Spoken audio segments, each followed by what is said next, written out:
Tirunavukarasar flourished in the 7th century AD. He is one of the four Saivite spiritual teachers, one among the four prominent Nayanmars.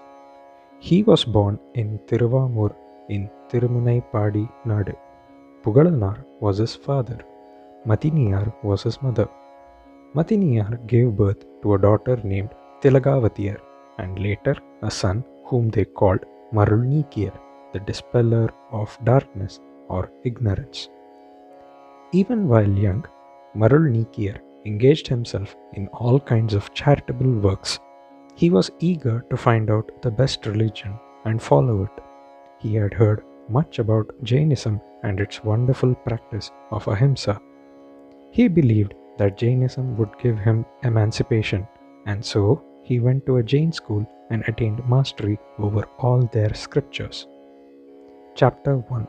Marulnikiyar becomes Tirunavukarasar. Marulnikiyar's elder sister Tilagavatiyar was heartbroken over this change in her brother. Once Lord Shiva appeared in her dream and said, "My child, your brother has already done severe tapas to attain me. I will surely turn his mind by making him suffer from severe colic and then take him to my fold."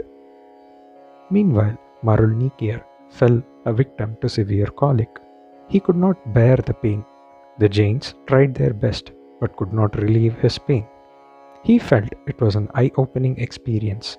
He repented for his action of converting to another faith and thought of his sister and returned to seek her forgiveness. She understood it was Lord Shiva's Leela and said that by the grace of Lord Shiva he would be all right.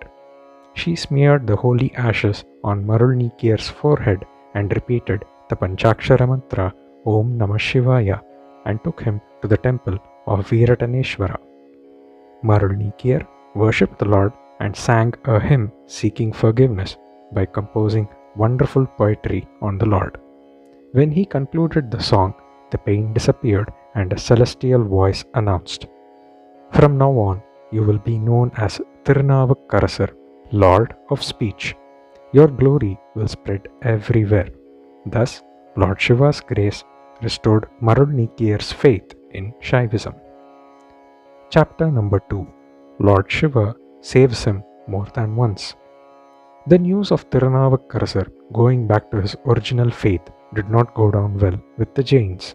So, they portrayed Tirunavukarasar as a traitor to the king and the royal religion of Jainism that was followed in the kingdom.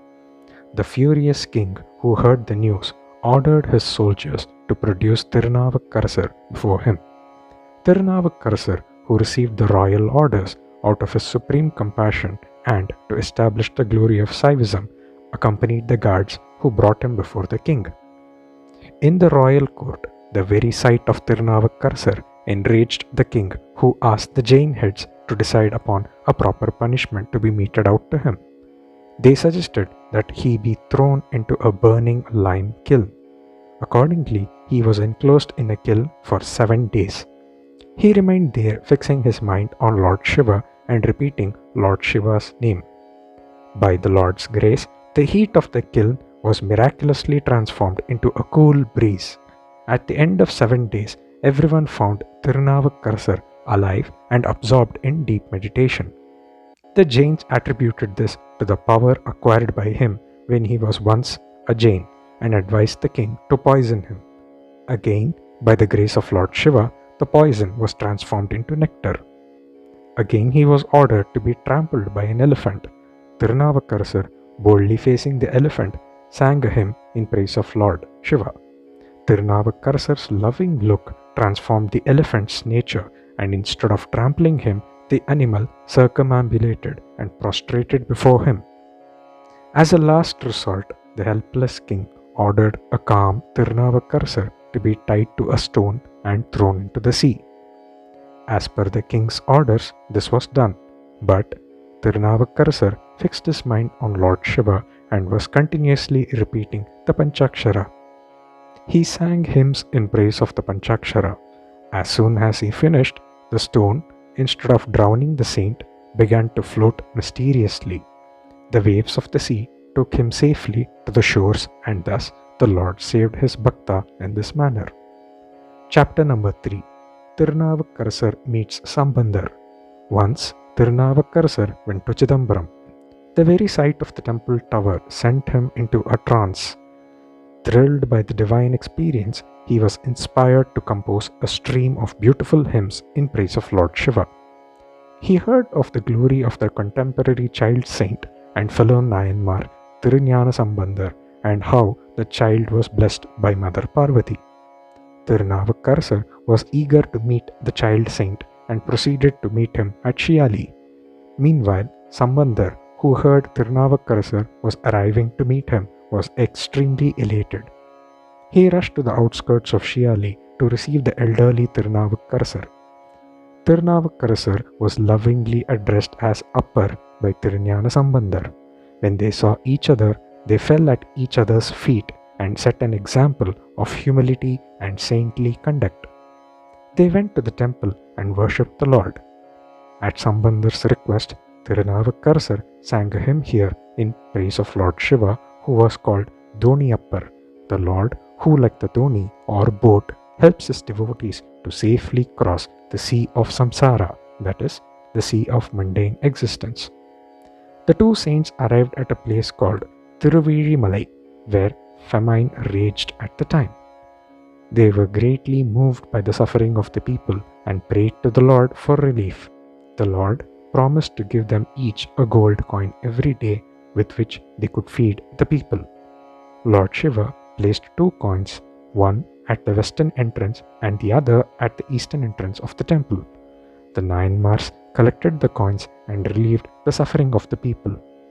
The famine soon came to an end, and both the saints sang glories of the Lord. Chapter number 4. Leela of opening the temple doors. Once upon a time, it was said that the Vedas themselves glorified Lord Shiva in Tirumarai Kadu. When people neglected the study of the Vedas, the doors by which the Vedas used to enter the Tirumarai Kadu temple now remained closed. Appar and Sambandar heard of this when they came there. Sambandar requested Appar to sing a song. By the will of God, the doors opened by themselves and they went in and worshipped the Lord. Chapter number 5. Lord Shiva appeared as a Brahmin. During another pilgrimage to a place called Tirupayinjili, Tirunavukkarassar felt the pangs of hunger as he was nearing the destination. Lord Shiva wanted to appease his hunger and thirst, and so he created a tank and a garden on the way so that Tirunavukkarassar could quench his thirst and rest in the garden. The Lord himself waited there in the guise of a Brahmin with food in hand and gave it to Tirunavukkarassar as soon as he arrived there. He took the food, drank the water, and was resting when the Brahmin inquired where he was going. After he refreshed himself, Tirunavukkarassar and the Brahmin chatted and walked together to reach Tirupayinjili. When they neared the place, the Brahmin suddenly disappeared, and the Holy One understood that it was none other than the Lord himself who had accompanied him all along in the guise of a Brahmin. Tirunavukkarassar wept bitterly for not recognizing him earlier and rolled on the ground on account of his separation from the Lord. Chapter 6. Lord Shiva tests Appar at Tirupoonthurai. Once Lord Shiva wanted to test Appar at Tirupoonthurai. When Tirunavukkarassar, also known as Appar, was doing his services in the temple at Tirupoonthurai, the Lord made the entire floor appear as though it was strewn with gold and diamonds. To Appar, gold and diamonds were worthless. He collected all of them and threw them in a nearby tank. Again, the Lord made celestial damsels appear before him and tempted him with their charms. Appar remained undisturbed. His entire heart and soul were completely focused on the lotus feet of Lord Shiva. Chapter 7. Appar desires to visit Mount Kailash. After visiting Tiruvannamalai, Kanchipuram and Kalahasti, Appar felt a desire to go to Kailasa. He went to Banaras and worshipped Lord Vishwanath. He turned northwards and crossed many thick forests infested by wild animals. By his mere glance, the wild animals became tame. He walked night and day. His feet were sore. Then he crawled with his hands. His elbows began to bleed. Then he used his chest and crawled on it. His chest also began to bleed and his ribs began cracking. Still, Appar, undaunted, continued his journey to Kailasa, rolling on the ground. Appar wanted to go to Kailasa at any cost, but the Lord wanted that he should live in the world for many more years, singing his glories. The Lord created a tank nearby and appeared before Appar in the form of a saint with matted locks, Rudraksham, and holy ashes. The saint found out from Appar that he was going to Kailasa and said, "O friend, the Lord of Kailasa cannot be seen by human beings, so turn back." Appar said, "So long as I have this body, I will not turn back without going to Kailasa," and turned towards the saint again after bowing to him. But the saint was not there. Appar understood it was the Lord himself. The Lord afterwards kept Appar in visible company, giving him encouraging words every now and then. Appar mentally prayed to the Lord, "O Lord, give me a fresh body so that I may continue the journey." The Lord directed him to take bath in a nearby tank and said, "You will see me and my abode, Kailasa, in Thiruvayyar." Appar, repeating the Panchakshara, took a dip in the tank. He came out of the tank and found himself in the tank at Thiruvayyar, hundreds of miles away to the south. He came outside and saw everywhere Shiva and Shakti. He entered the temple and saw Mount Kailasa there. He saw Lord Shiva seated with Mother Parvati, surrounded by gods and celestial servants, praising Lord Shiva's glory. He went into a trance and sang the Lord's glories and danced.